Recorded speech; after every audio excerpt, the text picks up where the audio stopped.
जनवरी 1965 कच्छ का रण। पाकिस्तान ने कच्छ के रण के 50% हिस्से पर अपना दावा ठोक दिया।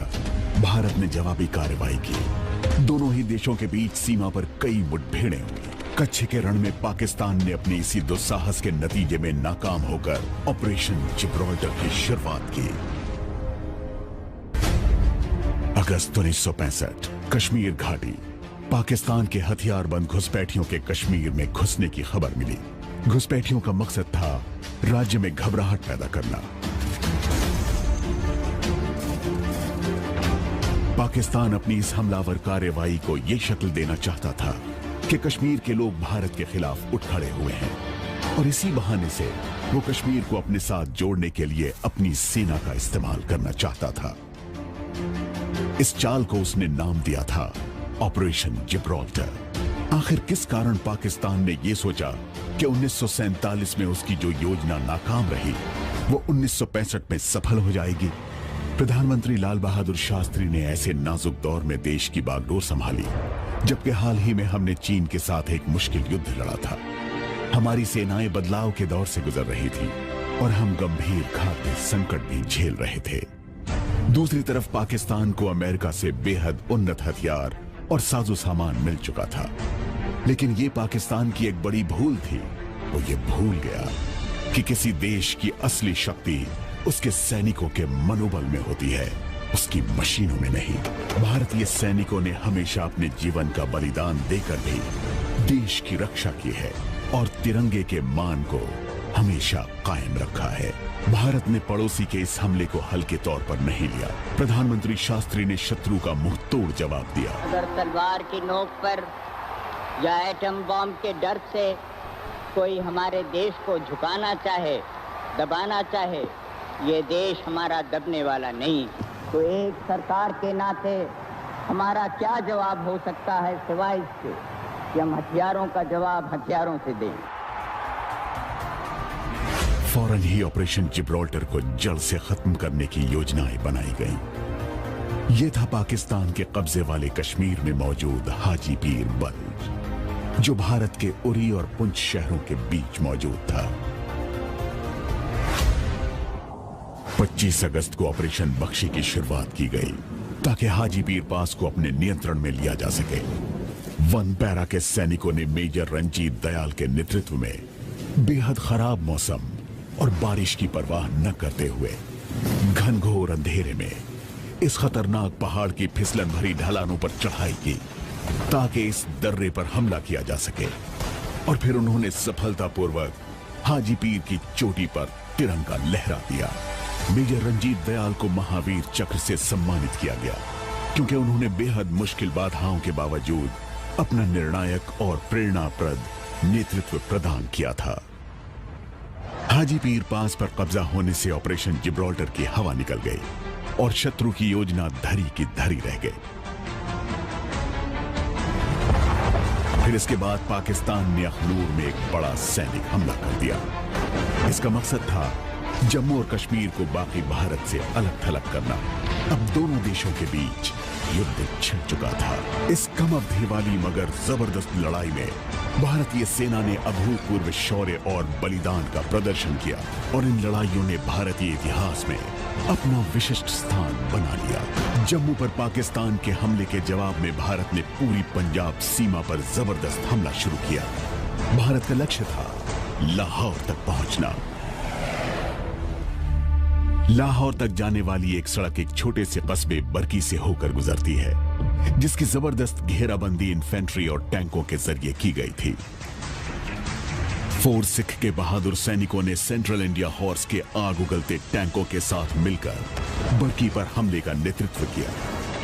यहां जबरदस्त युद्ध हुआ और आखिरकार भारतीय सेना ने जीत हासिल की और बरकी पुलिस स्टेशन पर प्रतीक के रूप में भारतीय तिरंगा फहरा दिया।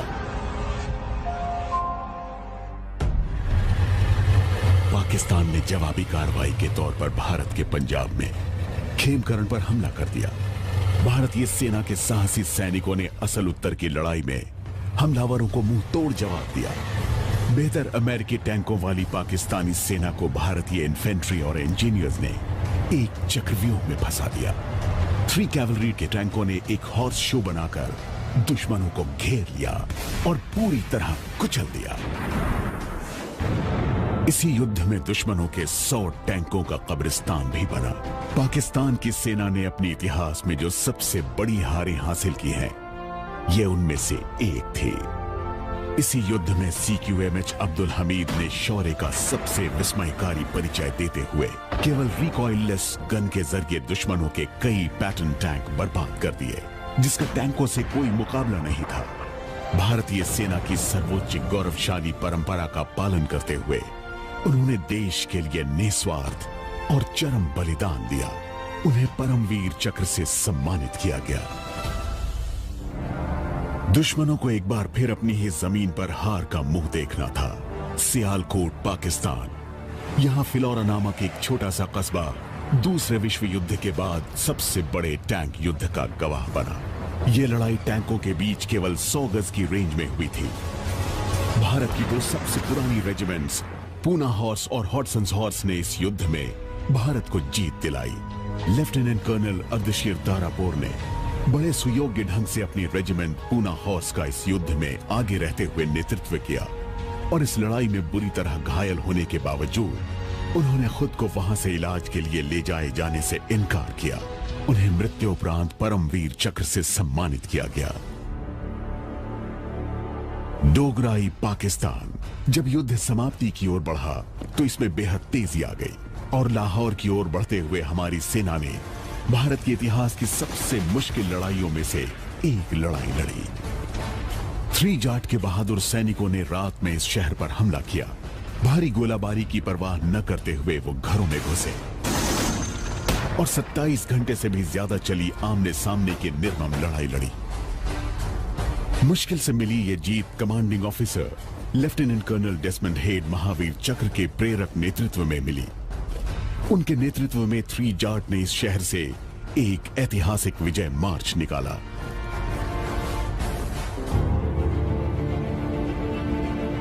हमारे योद्धाओं ने, हमारे साहसी हवाई योद्धाओं की सुयोग्य मदद से पाकिस्तानी सेना को जहां का तहां रोक दिया। भारतीय वायुसेना ने बड़े पराक्रम से युद्ध करते हुए महत्वपूर्ण स्थानों पर दुश्मनों के हमले की धार कुंद कर दी। उन्होंने अपने से बेहतर पाकिस्तानी विमानों के साथ भीषण युद्ध किया। वो शत्रु के मनोबल को पूरी तरह तोड़ने में कामयाब रहे। नौसेना ने भी राष्ट्र के आह्वान पर भरपूर साथ दिया। हमारे इन प्रहरियों ने हमारे समुद्रों में अपना फैलाव करने की दुश्मन की साजिशों से देश की रक्षा की। नौसेना के एंटी सबमरीन एलिजे एयरक्राफ्ट ने अरब सागर को दुश्मनों की पनडुब्बियों से मुक्त कराने में अहम रोल निभाया। देश भर के योगदान और दुआओं की बदौलत हमारी सेनाओं को जबरदस्त मनोबल मिला। देश के हर क्षेत्र से जुड़े नागरिकों के होठों पर बस एक ही नारा था, जय जवान जय किसान। देश भर के नागरिकों ने सेना का साथ दिया और पूरा देश एकता के सूत्र में बंध गया। 22 सितंबर को संयुक्त राष्ट्र सुरक्षा परिषद ने एक प्रस्ताव पारित किया। 23 सितंबर को रात 12 बजे से युद्ध बंद करने का फैसला अमल में आ गया। कश्मीर, पंजाब, राजस्थान और गुजरात में लड़े गए युद्धों में भारत ने 1920 वर्ग किलोमीटर क्षेत्र अपने कब्जे में किया, जबकि दुश्मन के हाथ केवल 540 वर्ग किलोमीटर इलाका ही लगा। देश के 2862 बहादुर पुत्रों ने अपनी मातृभूमि की रक्षा हेतु अपने प्राण न्यौछावर कर दिए। 211 वीरों को वीरता पदकों से सम्मानित किया गया।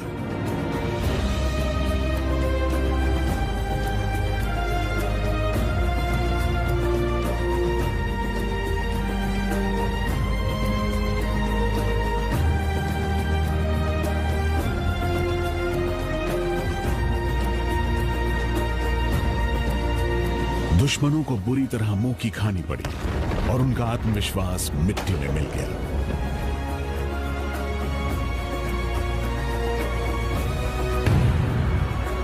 शौर्य से भरे इन अभूतपूर्व कारनामों और चरम बलिदान के कारण पूरे देश में देशभक्ति की लहर फिर से जीवंत हो उठी।